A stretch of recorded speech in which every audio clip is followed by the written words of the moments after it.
Welcome to 1% Club YouTube channel. We are explaining book summaries to add value in your life and save your valuable time of your precious life. Before we start, make sure to subscribe to our channel for long book summaries with complete information from the book.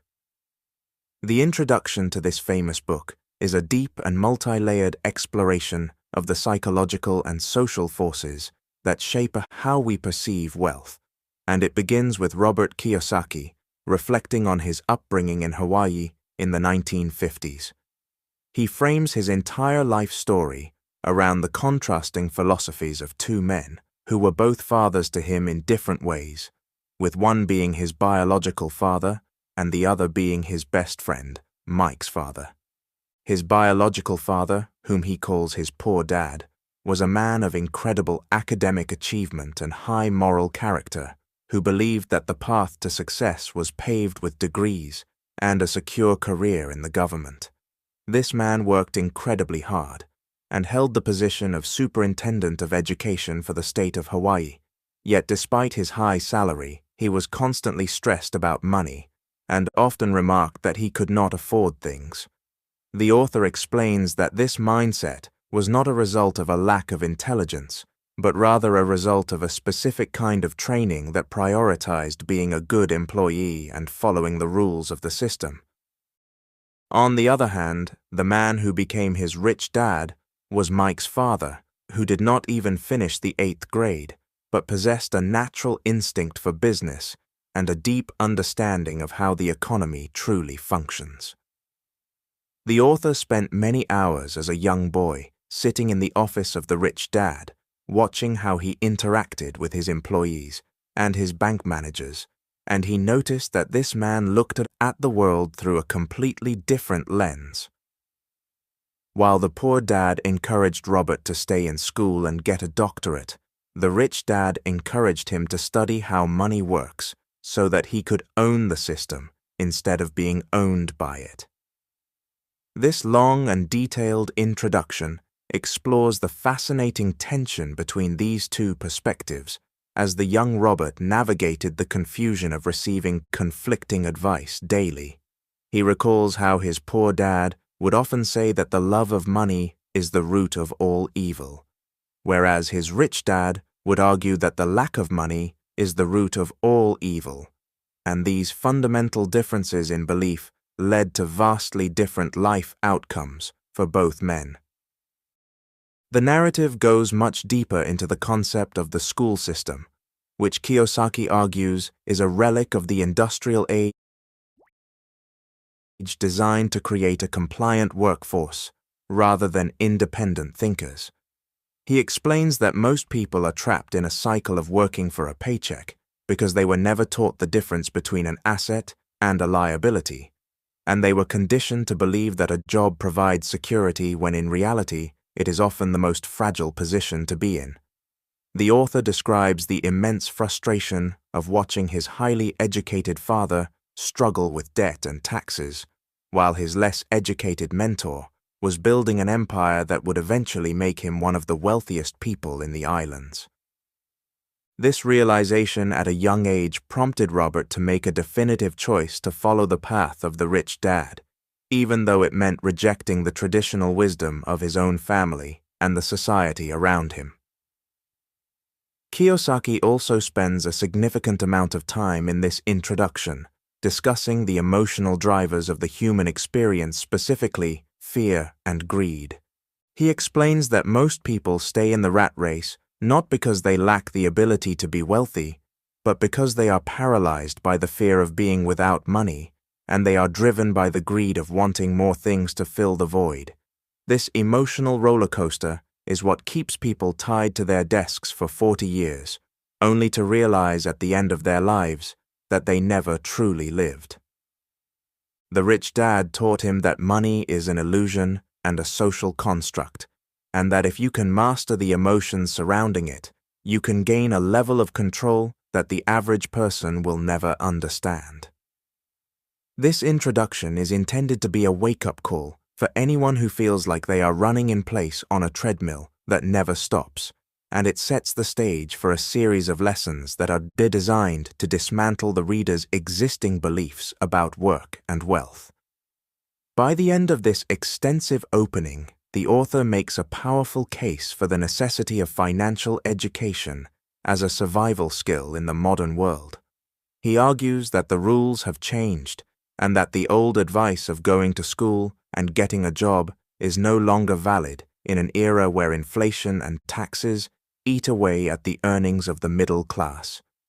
He challenges the reader to think about their own fathers and the advice they were given as children, and to ask themselves if that advice has led them to freedom or to a lifetime of labor. This section of the book is meant to be provocative and uncomfortable because it forces the reader to confront the reality that their financial struggles may be the result of their own limited thinking. It serves as the perfect foundation for the chapters to come, which will detail the specific mechanics of how to build wealth and how to exit the rat race forever by making money work for you instead of you working for money. Chapter 1, titled "The Rich Do Not Work for Money," is the most foundational lesson in the entire book, and it begins with a very specific and gritty memory of Robert and Mike at 9 years old, as they try to figure out how to make money. Robert recalls the embarrassment of being the poor kid in a school filled with the children of wealthy plantation owners and doctors, and this social pressure is what drove him and Mike to start their first business venture.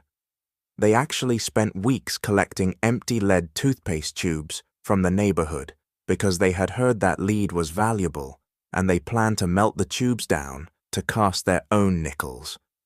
This early scene is used to illustrate the raw and often misguided ambition of those who want to be rich, but do not yet have the knowledge.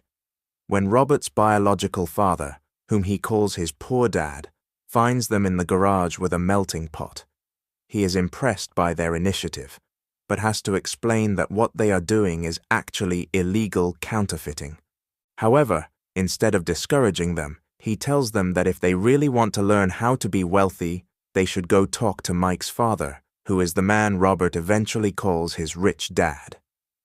The narrative moves into a detailed description of the first meeting with the rich dad in his small and crowded office, where he was managing a variety of businesses, ranging from construction companies to convenience stores. The rich dad agrees to teach the boys, but he refuses to do it in a classroom setting because he believes that life is the best teacher of all. He offers them a job working at one of his convenience stores for 10 cents an hour, which was a very low wage, even for the 1950s, and the work involves cleaning dusty shelves and repetitive manual labor.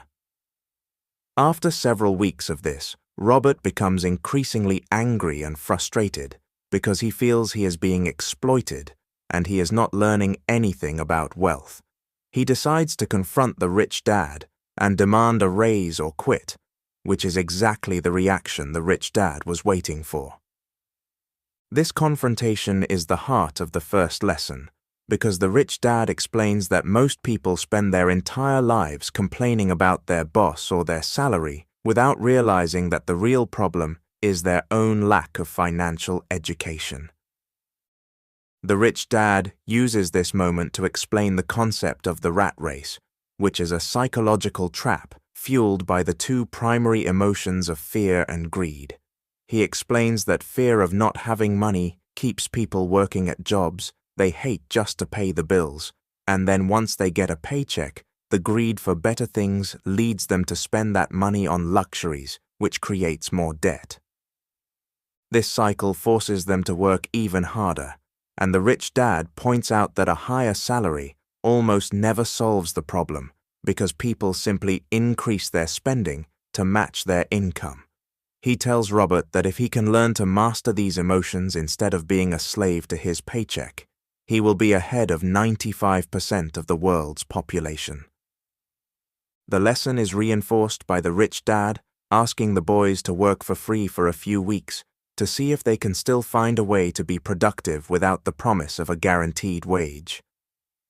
This radical idea of working for free is meant to break the mental association between labor and a paycheck and to force the boys to use their minds to identify business opportunities.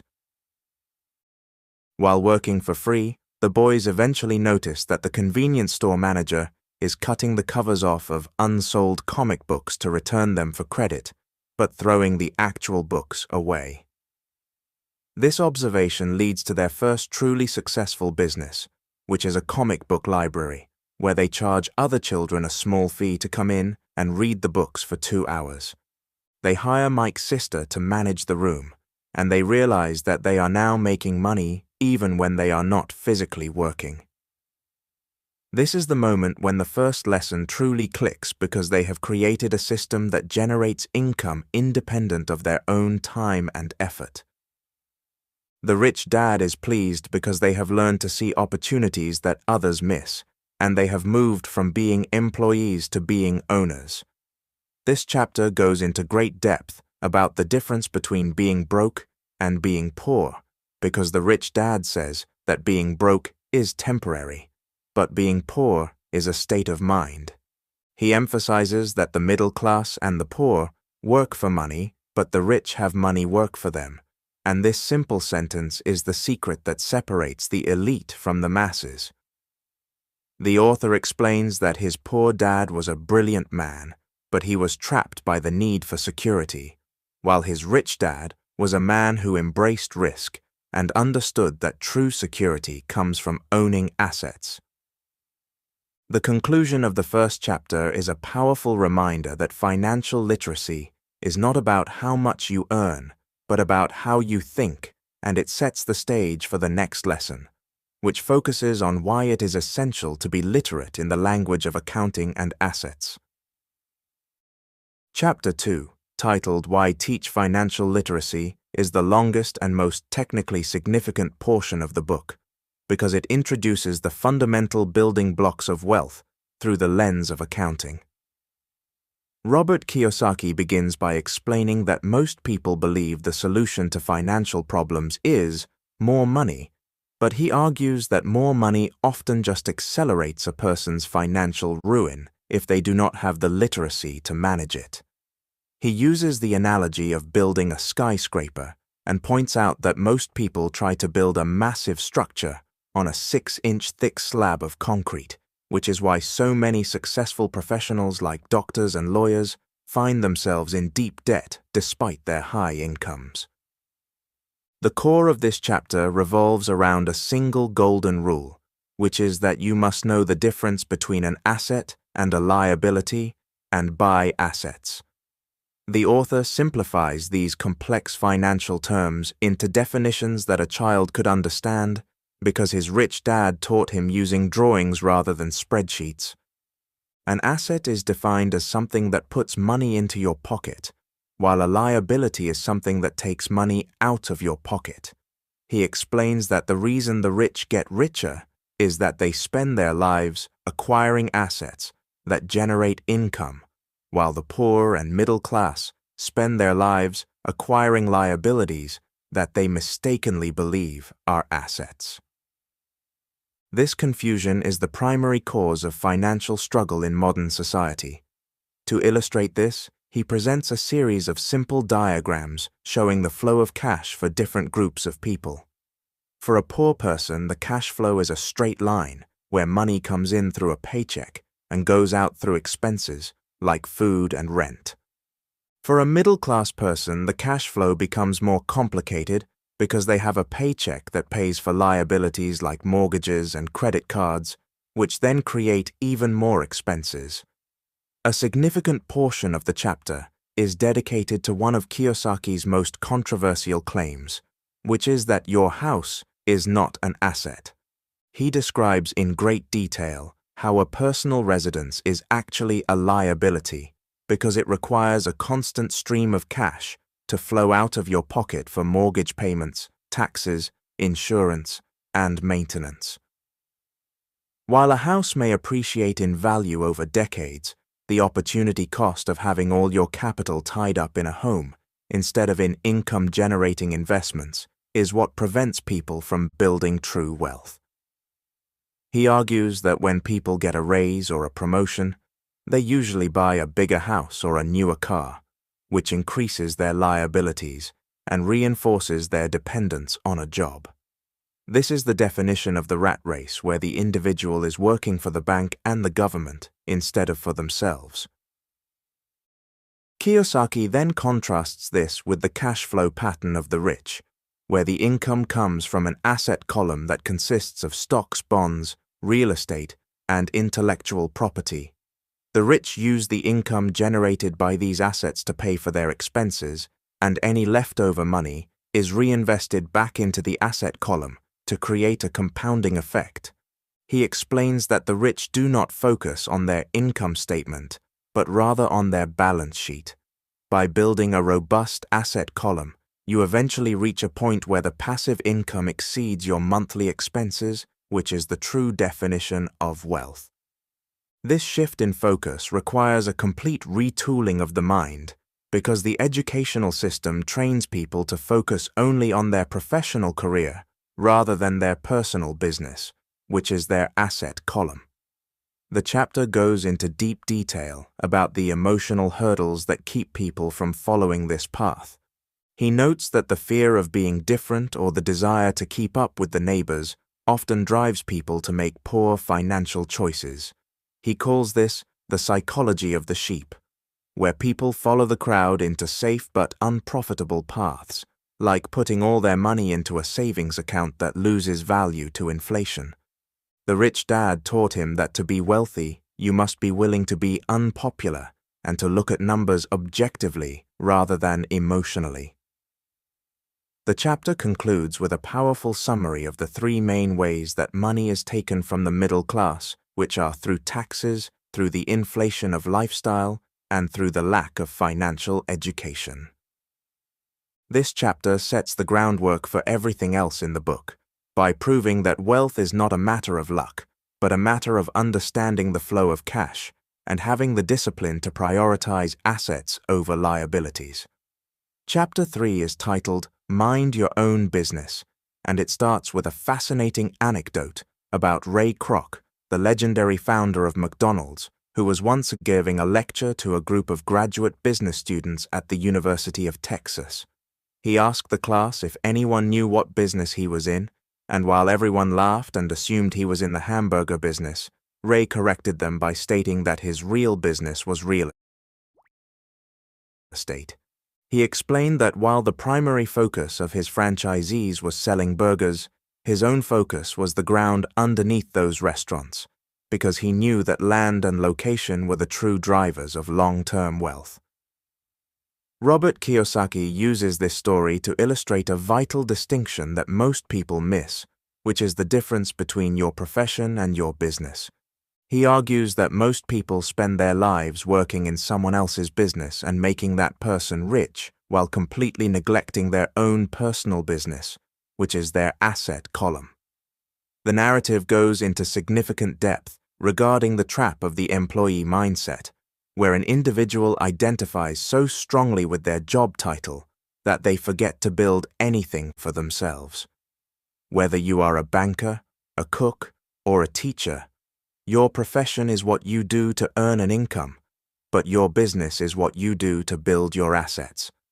The author explains that the reason so many people struggle financially is that they spend their entire lives minding everyone else's business but their own.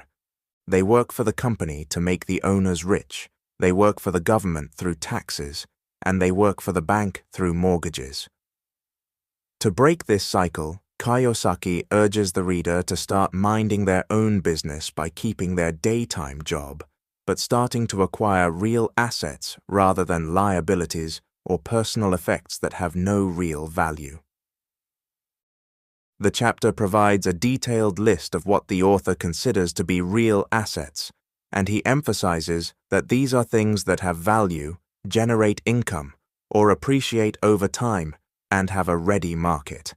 He lists several categories, including businesses that do not require his physical presence, stocks, bonds, income, generating real estate notes, or IOUs royalties from intellectual property, like music scripts or patents, and anything else that has value. He explains that for the rich, the asset column is like a garden that must be planted and tended until it grows large enough to sustain itself. Once a dollar enters the asset column, it becomes your employee, and the goal is to have those dollars working 24 hours a day for generations. This long-term perspective is what allows the wealthy to eventually stop working for a paycheck, while the middle class is forced to continue working because they have no assets to support them.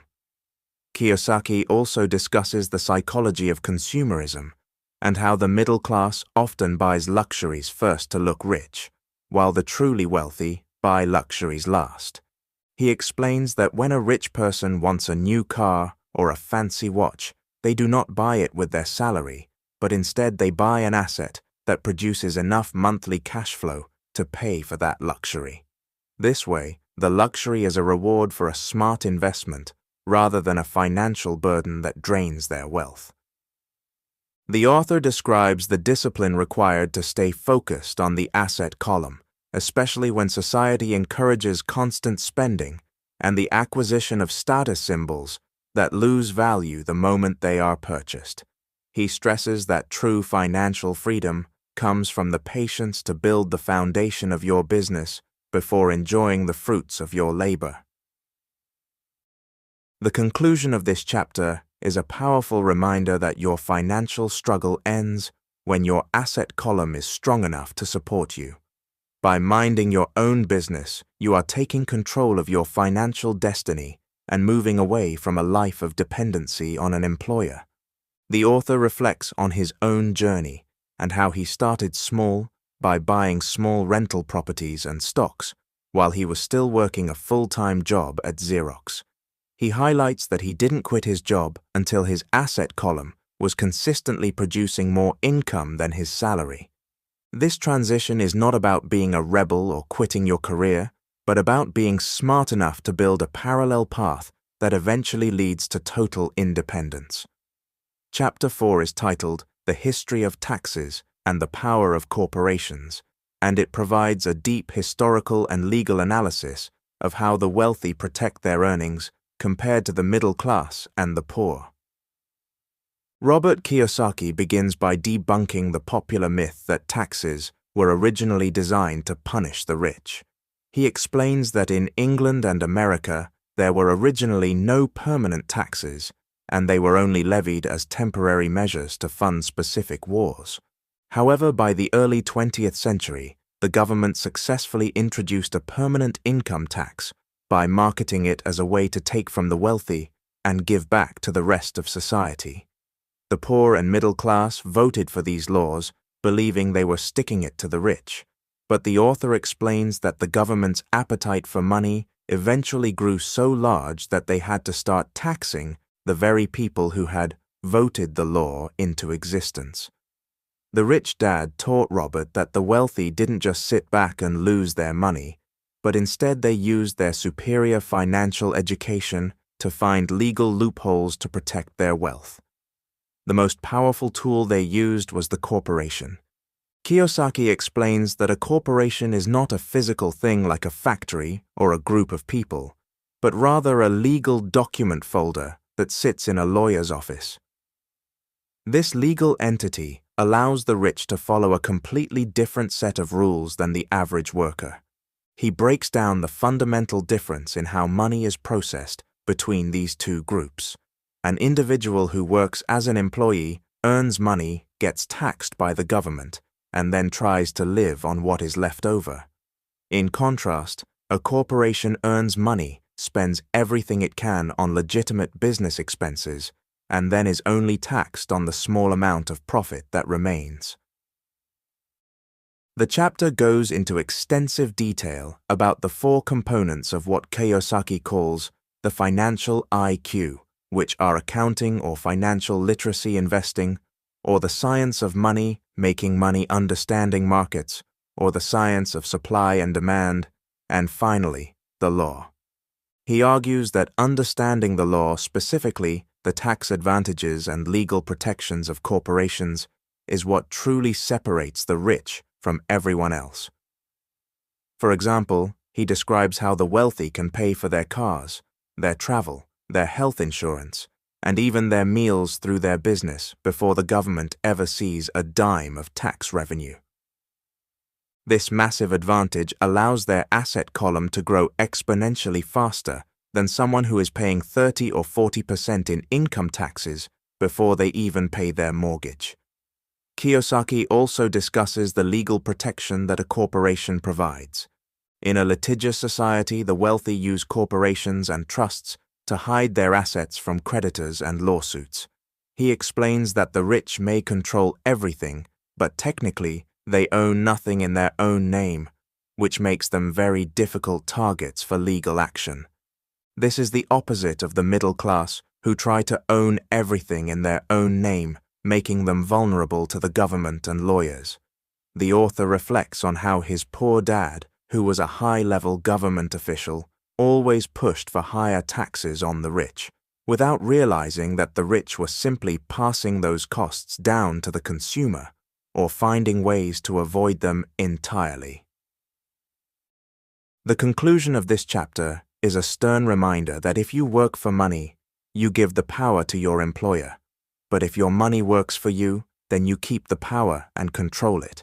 He urges the reader to learn the rules of the game so that they can stop being victims of the tax system. He suggests that anyone who is serious about building wealth should look into the benefits of incorporating their business or their investments to take advantage of the same strategies used by the elite.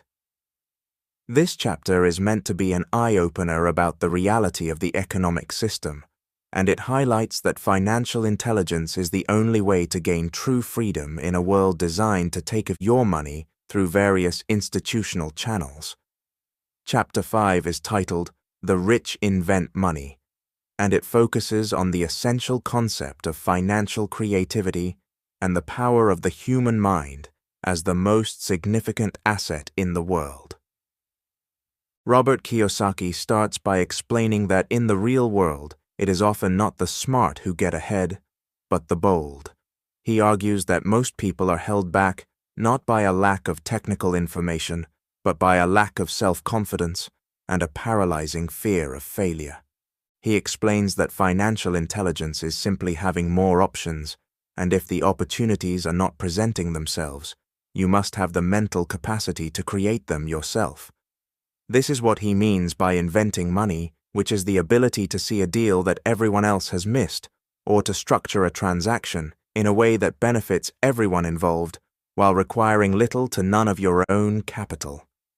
The narrative goes into a deep and lengthy explanation of how the author used the high interest rate environment of the late 1980s to his advantage. While most people were complaining about the bad economy and the collapse of the real estate market, Kiyosaki was looking for the opportunity within the chaos. He describes a specific example where he bought a house that was in foreclosure for a fraction of its actual value by using a small deposit and a series of legal maneuvers. He then sold the house quickly for a significant profit and created a private note which allowed him to earn interest on the money for years to come. He highlights that he didn't actually need a large sum of money to make this happen, but he did need a high level of financial intelligence to understand the legal and tax implications of the deal. He spent only a few hours of his time to generate thousands of dollars, which is a far more efficient way to build wealth than working a 40-hour week for a paycheck. The author breaks down the 4 technical skills required for financial intelligence, which are financial literacy, or the ability to read numbers, the knowledge of investment strategies, the understanding of the market, specifically supply and demand, and the knowledge of the law. He argues that by combining these 4 skills, a person can literally create wealth out of thin air. He uses the analogy of a game of Monopoly and points out that the rich play the game by different rules because they understand that money is not real, but is simply an agreement or an idea that we all believe in. If you can change your ideas about what is possible, you can change your financial reality. He describes how the rich often use other people's money to fund their deals, which is a concept known as leverage. and he explains that this is how massive fortunes are built in a relatively short amount of time. Kiyosaki also discusses the importance of constant learning and the danger of becoming obsolete in a fast-changing world. He notes that the single most powerful asset we all have is our mind, and if it is trained well, it can create enormous wealth in what seems like an instant. He contrasts this with the old way of thinking, which was to find a safe job and save money in a bank account. He points out that with inflation and taxes, saving money is actually a losing strategy in the modern era. Instead, he encourages the reader to view every financial challenge as a puzzle that can be solved with creativity and boldness. He admits that he has lost money on several deals, but he views those losses as tuition payments for his financial education. He argues that the fear of losing money is what actually keeps most people poor, because they are so afraid of making a mistake that they never take the action necessary to succeed. The chapter concludes with a powerful message about the difference between a person who waits for things to happen and a person who makes things happen. Kiyosaki emphasizes that the rich invent money by being proactive and by constantly looking for ways to improve their financial position. He encourages the reader to stop saying, "I can't afford it," and instead start asking, "How can I afford it?" as this small shift in language opens up the creative centers of the brain. By the end of this chapter, the reader understands that wealth is not a limited resource that you have to fight others for, but is instead a limitless product of human ingenuity. The ability to invent money is a skill that can be developed through practice and a willingness to take calculated risks, and it is the key to breaking free from the constraints of the traditional work-life cycle. Chapter 6 is titled, Work to Learn, Don't Work for Money, and it presents a radical departure from the traditional career advice that emphasizes specialization and job security above all else. Robert Kiyosaki begins the chapter by recounting a personal experience where he was being interviewed by a talented journalist in Singapore. The journalist was frustrated because she was a brilliant writer, but her books were not selling, and she asked Robert for advice on how to become a successful author like him. He looked at her and suggested that she should take a sales training course and learn how to sell. The journalist was offended by this suggestion because she viewed herself as a professional writer and looked down on sales as a low-level occupation. Kiyosaki pointed out to her that he is not a great writer, but he is a best-selling author, and that the word selling is the key to his success.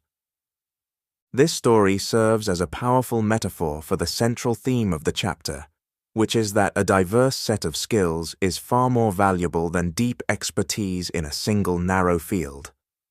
The narrative goes into a lengthy discussion about how the rich dad encouraged Robert and Mike to try as many different jobs as possible within his business empire. Instead of letting them settle into one role, the rich dad moved them from construction to accounting, to sales, and even to managing restaurants. The goal was not for them to become experts in any of these areas, but for them to understand how all the pieces of a business fit together. The author contrasts this with his poor dad, who believed that the higher you go in your profession, the more specialized you should become. His poor dad believed that a doctorate and a specific title were the ultimate goals of an education, while the rich dad believed that the most important thing was to know a little bit about a lot of things. This philosophy of being a generalist allows an individual to see the big picture and to manage people who are smarter and more specialized than they are. Kiyosaki provides a detailed breakdown of the essential management skills that everyone should master if they want to be wealthy. These include the management of cash flow, the management of systems, including yourself and your time, and the management of people. He argues that most people fail to build wealth because they are terrified of sales and marketing, which he considers to be the most important skills of all.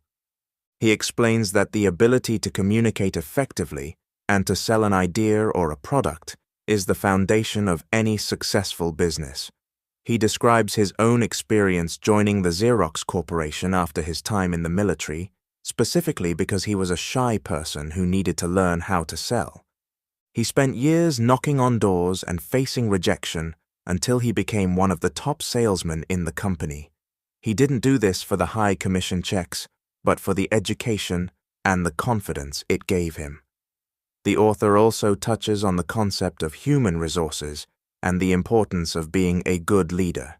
He explains that to be truly successful, you must be able to inspire others to work toward a common goal, and you must be willing to give back to society. He introduces the idea of tithing, or giving money away as a way to ensure that the flow of wealth continues. His rich dad always said that if you want something, you must first give it, and this spiritual approach to money is a key part of his philosophy. He notes that many people are greedy and hold on to their money, which actually blocks the opportunities for more wealth to come in. By being a generous teacher and a fair leader, you create a network of people who want to see you succeed. The chapter goes deep into the risks of staying in a comfortable job for too long. Kiyosaki warns that many people are just one paycheck away from disaster because they have traded their long-term freedom for short-term security. He encourages the reader to look at their job not as a source of income, but as a platform for learning. If you are not learning something new that can help you build your asset column, then you are wasting your time. He suggests that young people should seek out jobs for what they will learn rather than what they will earn. This perspective requires a high level of discipline and a willingness to step outside of your comfort zone. The chapter concludes with a powerful reminder that the world is full of talented but poor people, and the only thing standing between them and wealth is the lack of a few key business skills. By focusing on learning instead of earning, you are investing in your most valuable asset, which is yourself, and you are preparing for a future where you can thrive in any economic environment. Chapter 7 is titled Overcoming Obstacles, and it explores the deep psychological barriers that prevent even financially literate people from developing abundant asset columns. Robert Kiyosaki explains that once a person understands the basics of money, they still face 5 major internal hurdles, which are fear, cynicism, laziness, bad habits, and arrogance. He begins by addressing fear, specifically the fear of losing money, and notes that he has never met a rich person who has not lost money, but he has met many poor people who have never lost a dime. The difference lies in how a person handles failure, because for winners losing inspires them to become better, while for losers losing defeats them. He uses the analogy of the Alamo to show how Texans took a defeat and turned it into a battle cry for victory, and he urges the reader to treat their financial setbacks as opportunities to learn rather than reasons to quit. The second obstacle is cynicism, which is often manifested through the little voice in our heads that says, "What if things go wrong?" or through friends and family who tell us why an idea will not work. Kiyosaki calls these people chicken littles, who are always shouting that the sky is falling, and he argues that their noise keeps most people playing it safe, while the world passes them by. He explains that a cynic complains while a winner analyzes, and he provides an example of how he ignored the negativity of others to invest in a real estate deal that everyone else thought was a disaster, but eventually turned out to be a massive success. To overcome cynicism, one must have the courage to look at the facts and the numbers, rather than listening to the emotional fears of the crowd. The third obstacle is laziness, which the author describes as the most common problem in the modern world, but he notes that it often hides behind a mask of being busy. People stay busy at work or with their families as a way to avoid the hard work of facing their financial reality and building their wealth. The cure for this type of laziness is a little bit of greed or desire. Kiyosaki argues that the phrase "I cannot afford it" actually shuts down the brain. whereas the question, "How can I afford it?" opens up the mind to creative solutions. He encourages the reader to be a little bit more selfish about their own financial freedom so that they have the energy to do the things necessary to achieve it. The fourth obstacle is bad habits, and the author emphasizes that our lives are a reflection of our habits more than our education. He shares a lesson from his rich dad about the importance of paying yourself first, even when you are short on money. By paying yourself before the government or the creditors, you create a high level of pressure on yourself to find new ways to generate income. This pressure is what makes you financially stronger and more innovative, whereas paying everyone else first leaves you with nothing and no motivation to improve. It is a matter of discipline and prioritizing your future self over the immediate demands of others. The final obstacle is arrogance, which Kiyosaki defines as ego plus ignorance. He explains that many people use arrogance to hide the fact that they do not know what they are talking about, especially in the world of finance and investing. He admits that whenever he has been arrogant, he has lost money because he assumed that what he did not know was not important. He advises the reader to be humble enough to admit when they lack knowledge, and to seek out an expert or a book in that specific field to fill the gap. By systematically identifying and overcoming these 5 obstacles, a person can finally begin to apply their financial intelligence and build the life of freedom they desire. Chapter 8 is titled Getting Started, and it serves as a practical roadmap for anyone who is ready to awaken their financial genius and move from theory into action.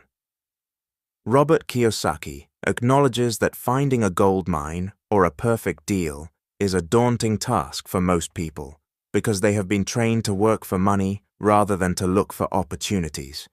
He presents a 10-step process that requires deep self-reflection and a commitment to personal growth. The first step is to find a reason greater than reality, which he describes as the power of spirit. He explains that if you do not have a strong enough why, such as the desire for freedom or the need to provide for your family, then the pressures of life will eventually pull you back into the rat race.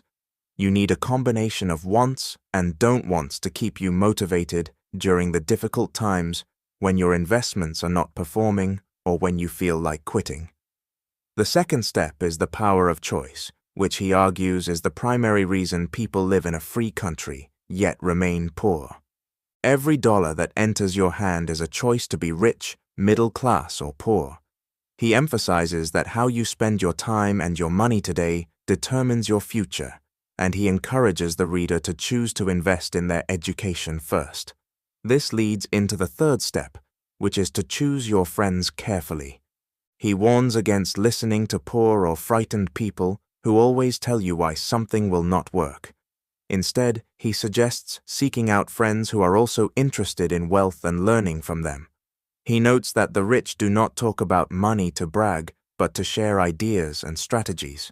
You want to be around people who challenge your thinking rather than those who reinforce your fears. The fourth step is the power of learning quickly and mastering a formula. He explains that most people learn one formula in school, which is to work for money, but the rich learn many different formulas for making money work for them.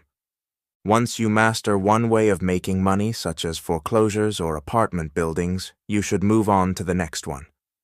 To keep your mind sharp and your income streams diverse, the fifth step is to pay yourself first, which is perhaps the most difficult discipline to master. He explains that if you cannot control your own cash flow, you cannot be rich. By prioritizing your asset column over your bills, you force yourself to become more creative in finding ways to pay the creditors. This internal pressure is what builds financial muscle and ensures that your assets are always growing.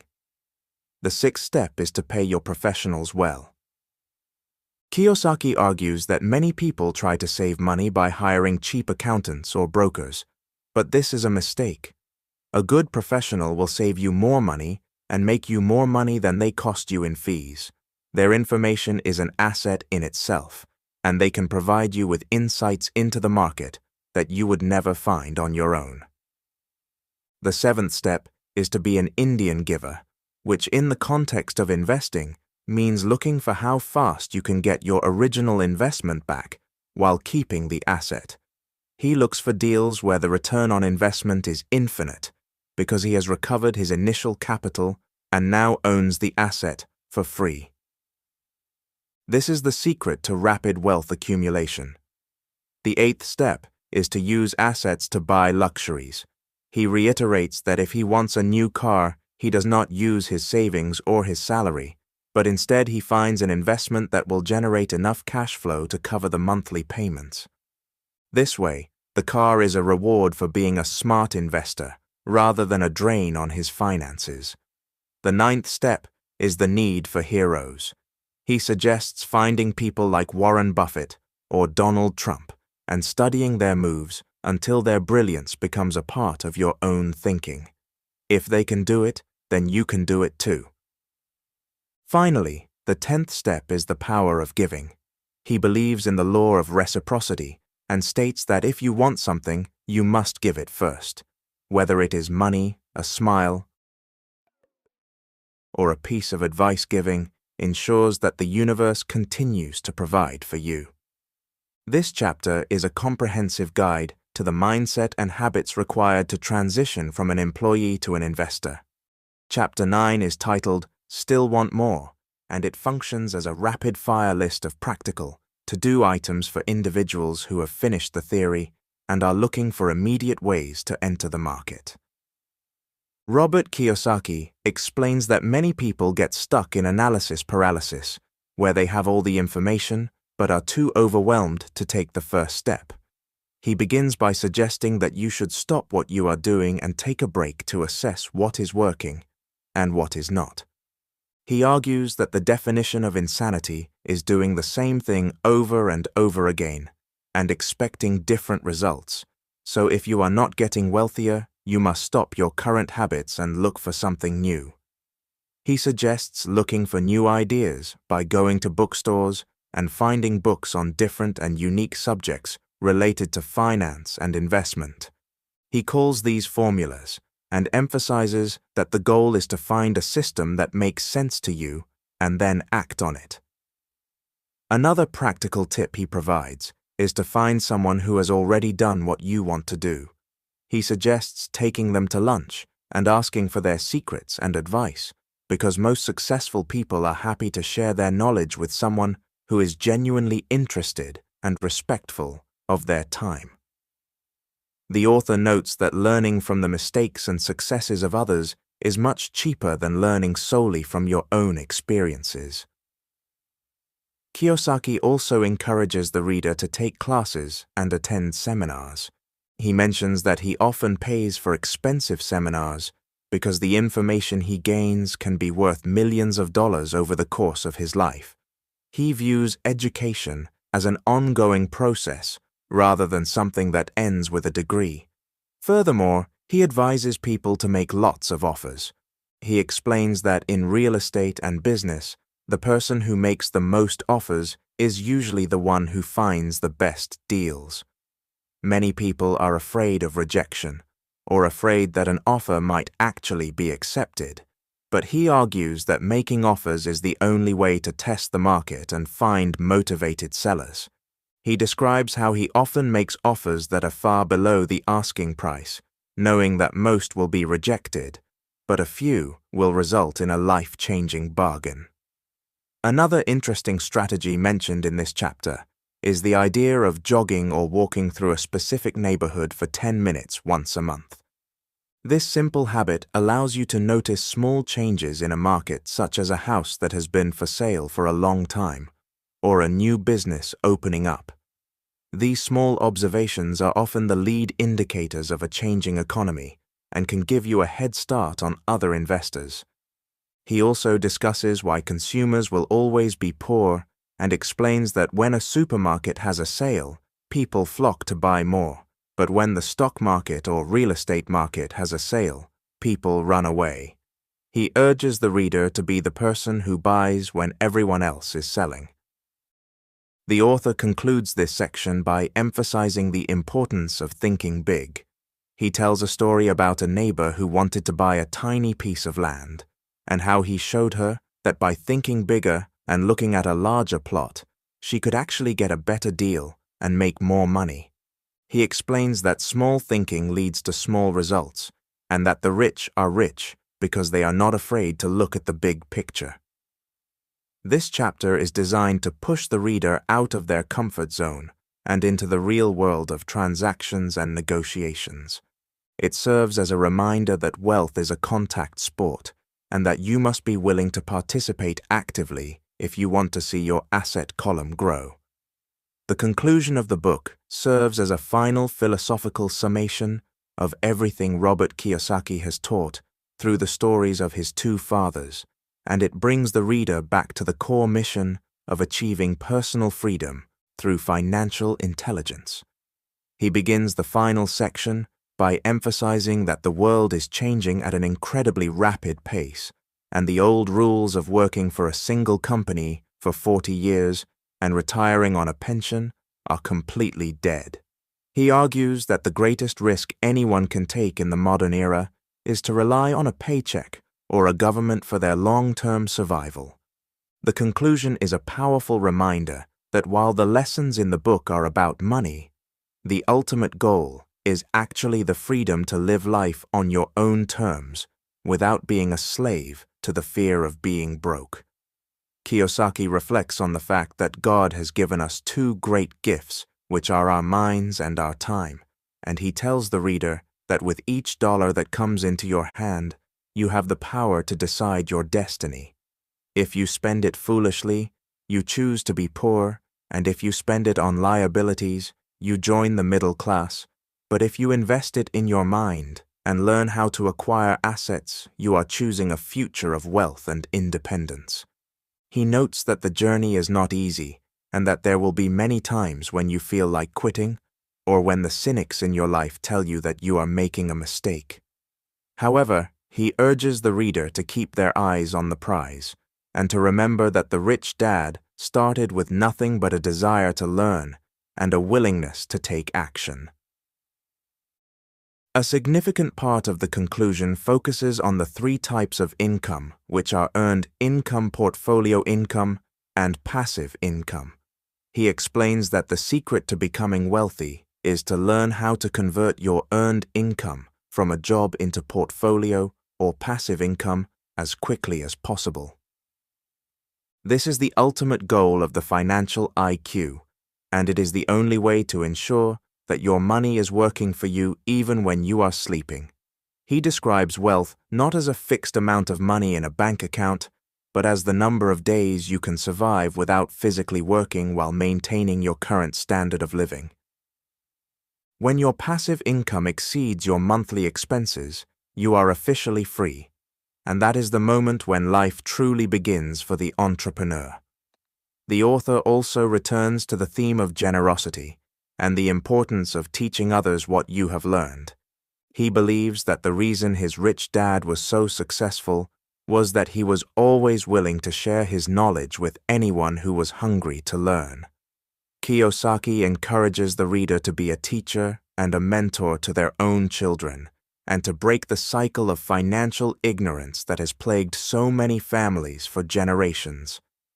He tells the reader that by changing your own financial life, you are essentially changing the future of your entire lineage. He concludes with a heartfelt message about the importance of being bold and taking the first step today rather than waiting for the perfect time, because the perfect time will never come. Finally, the book ends with a call to action to start building your asset column immediately, no matter how small you have to start. Whether it is buying a single stock or a small piece of real estate, or just buying a book to improve your mind, the act of starting is what separates the winners from the losers. Kiyosaki thanks the reader for taking the time to invest in their own education, and he expresses his hope that they will use the information to create a life of abundance and purpose. The closing words of the book are a reminder that the gold is everywhere, but most people are not trained to see it. By developing your financial vision, you can find opportunities in any economy and turn every challenge into a victory. This conclusion wraps up the entire narrative by shifting the responsibility from the author to the reader and challenging them to go out and make their dreams a reality.